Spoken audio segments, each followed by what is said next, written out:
Salam saudara yang dikasihi oleh Yahweh. Pada saat ini kita mau dengarkan firman Yahweh. Kita bersyukur di minggu kedua bulan Juli ini masih diberikan kuat dan sehat. Sebelumnya kita berdoa. Bapa dalam surga yang kami sembah dalam nama Tuhan Yesus Hamasiah, saat ini kami bersyukur kepadamu atas anugerah-Mu, perlindungan-Mu, pertolongan-Mu. Kami masih ada sampai hari ini. Terima kasih Bapa. Saat ini kami dengarkan firman-Mu, Roh Kudus urapi kami, agar kami dikuatkan, diteguhkan oleh firman-Mu. Kami sambut firman-Mu dalam nama Tuhan Yesus kami berdoa. Haleluya. Amin. Pada kesempatan ini saya akan membawakan firman yang terambil dari Matius pasal 12 ayat 33 sampai 37 yang berbunyi demikian. Apa yang kamu lakukan menunjukkan siapa dirimu. Peliharalah setiap pohon yang baik, maka buahnya pun baik. Sebaliknya, peliharalah pohon yang buruk, maka buahnya pun buruk. Sebab dari buahnya lah pohon itu dikenal. Hai keturunan ular beludak, dengan menjadi jahat, bagaimana mungkin kamu mengatakan yang baik? Sebab dari kelimpahan isi hati mulutmu berbicara. Orang yang baik mengeluarkan hal-hal yang baik dari perbendaharaan hatinya yang baik, dan orang yang jahat mengeluarkan hal-hal yang jahat dari perbendaharaan yang jahat. Namun aku berkata kepadamu bahwa setiap perkataan sia-sia yang sekiranya orang-orang akan membicarakannya, tentang perkataan itu mereka harus mempertanggungjawabkannya pada hari penghakiman. Sebab atas dasar perkataanmu kamu akan dibenarkan, dan atas dasar perkataanmu kamu akan dipersalahkan. Kita perhatikan di sini di kalimat terakhir, atas dasar perkataanmu kamu diselamatkan, dibenarkan, dan atas perkataanmu kamu akan dipersalahkan atau dihukum. Akhir-akhir ini kita melihat di mana-mana orang kalau ketemu atau berbicara di WA, di handphone, di mana-mana, orang hanya memperkatakan tentang masalah, virus, penyakit, kesulitan, berbagai macam kejahatan. Kata-kata yang keluar dari mulutnya sulit kita dengarkan perkataan firman Yahweh yang menguatkan. Mengapa orang berkata-kata demikian? Karena hati orang itu sebenarnya tidak ada firman, tidak ada Yahweh itu. Hari ini saya berikan temanya adalah kuasa dari perkataan. Sekali lagi, kuasa dari perkataan.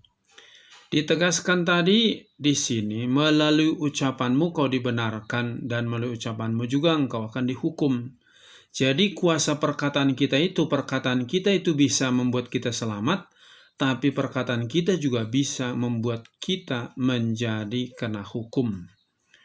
Nah, kita ambil contoh dari kuasa perkataan. Sebagaimana kita ingat bahwa Abraham dalam Kejadian pasal 22, Yahweh menyuruh dia mempersembahkan anaknya untuk dipersembahkan, maka dia berkata kepada pembantunya, tinggallah di sini, aku bersama dengan anakku mempersembahkan korban, dan kami akan kembali kepadamu. Abraham berkata, kami mempersembahkan korban, dan kami akan kembali kepada kamu. Jadi harusnya kalau Ishak sudah persembahkan, tentunya Ishak tidak mungkin bisa kembali. Tapi Abraham punya kuasa perkataan, dia yakin apa yang dia katakan itu akan terjadi dan menjadi nyata. Kita ambil contoh juga Yusuf. Bagaimana Yusuf berkata kepada saudara-saudaranya, aku akan menjadi pemimpin atas kita nanti. Dan saudara-saudaranya iri hati, membuang dia, menjual dia. Tetapi selang berapa lama kemudian Yusuf juga menjadi pemimpin, dan saudara-saudara Yusuf menjadi tunduk dan hormat kepada Yusuf. Satu lagi perempuan yang sakit pendarahan oleh karena kuasa perkataan. Dia sudah sakit pendarahan 12 tahun. Dia hanya berkata, asal ku jamah saja jubah Tuhan Yesus itu aku sembuh. Dia perkatakan dan dia melangkah dan itu terjadi. Betapa pentingnya kuasa perkataan. Nah, sekarang bagaimana supaya ada kuasa dalam perkataanmu. Sekali lagi, bagaimana caranya agar ada kuasa dalam perkataanmu? Pertama-tama, engkau harus punya hati yang benar-benar mengundang Tuhan Yesus masuk ke dalam hatimu, ya. Yaitu mengundang Tuhan Yesus masuk dalam hatimu. Wahyu pasal 3 ayat 20. Lihatlah aku berdiri di depan pintu dan mengetuk. Jika seseorang mendengarkan suaraku dan membukakan pintu, aku akan masuk kepadanya dan aku akan makan bersama dia dan dia bersamaku. Jadi dalam situasi sekarang ini, jika ada Tuhan Yesus kau undang masuk dalam hatimu, Tuhan Yesus tinggal di dalam hatimu. Dia tetap ada di dalam hatimu. Kalau dia ada di dalam hatimu, saya percaya apa yang keluar dari hatimu adalah perkataan-perkataan daripada Tuhan Yesus. Bukan perkataan tentang kekurangan, kelemahan, masalah-masalah, bukan itu yang kau katakan. Karena di hatimu ada Tuhan Yesus, maka yang keluar juga adalah perkataan Tuhan Yesus. Yang kedua, agar engkau memiliki kuasa perkataan, tinggal di dalam Yesus dan firman-Nya. Dalam Yohanes 15 ayat 5 dan 7. Tinggallah di dalam aku dan firman-Ku tinggal di dalam kamu, maka apapun yang kamu kerjakan akan berhasil. Jadi biarkan, tadi sudah undang Tuhan Yesus masuk dalam hati. Biarkan dia tinggal dalam hatimu setiap saat. Jangan diundang sekarang, sebentar lagi keluar dia. Karena apa? Kamu hanya mikirin masalahmu, kesulitanmu, penderitaanmu. Kau tidak yakin dia ada dalam hatimu, itu sama dengan kau secara tidak langsung mengusir dia dari hatimu. Jadi biarkan dia tinggal dalam hatimu dan firman itu di dalam hatimu. Yang ketiga, yaitu merenungkan Taurat Yahweh itu siang dan malam. Merenungkan Taurat Yahweh siang dan malam. Dalam Mazmur pasal 1 ayat 2-3 dikatakan demikian, ya. Mazmur pasal 1 ayat 2-3. Namun kesukaannya hanya pada Taurat Yahweh, dan dia merenungkan Taurat siang dan malam. Dan dia akan menjadi seperti pohon yang ditanam di tepi aliran-aliran air, yang akan menghasilkan buahnya pada musimnya, dan yang tidak akan layu daunnya. Dan semua yang ia kerjakan akan menghasilkan. Lihat di sini. Jika ada firman, engkau renungkan firman Yahweh, merenungkan firman itu siang dan malam, apa yang kau kerjakan berhasil. Tapi sekarang banyak orang merenungkan bukan apa? Firman, merenungkan nasib. Kenapa nasib begini? Kenapa corona begini? Kenapa keadaan dunia begini? Yang kau renungkan bukan firman Yahweh, tapi keadaan dunia. Makanya kau tidak dapat apa-apa. Jadi jangan sampai tertipu dengan pekerjaan iblis. Ya, supaya ada kuasa dari perkataanmu, renungkan firman Yahweh. Kalau ada firman Yahweh di hatimu, renungkan firman Yahweh. Yang keluar dari mulutmu adalah kata-kata yang membangun, menguatkan, meneguhkan. Bukan hanya kata-kata, aduh susah, aduh ngeri, aduh nggak tahu gimana lagi hidup sekarang ini. Tidak ada kata aduh-aduh yang keluar dari mulut yang hatinya ada firman. Kalau ada hatinya firman, maka yang keluar adalah selalu mengucap syukur. Terima kasih Bapa, Engkau sangat baik, Engkau luar biasa. Karena apa? Apa yang keluar dari mulut itu berasal daripada hati. Jadi kalau ada firman dari hatimu, yang keluar adalah firman. Yang ketiga, jaga hatimu setiap saat. Jadi bukan hasil waktu-waktu, pada saat berdoa, hatimu tenang. Selesai doa, gundah gulana lagi, bimbang lagi, takut lagi. Di dalam Amsal 4 ayat 23, pelihara hatimu dengan segala kewaspadaan, karena dari situlah pancaran kehidupan. Pelihara hatimu. Kalaupun iblis berbisik kepadamu hal-hal yang buruk, jaga tetap hatimu. Aku yakin Bapakku selalu setia menjaga aku, melindungi aku, membentengi hidupku. Jadi pelihara hatimu. Kalau ada orang cerita, aduh di sana ada penyakit gini loh, di sini udah kena virus loh, sini kena virus. Jangan masukin ini di hatimu, tetapi engkau tetap pegang. Aku punya Bapa di surga yang menjaga hidupku setiap saat. Itu engkau menjaga hatimu.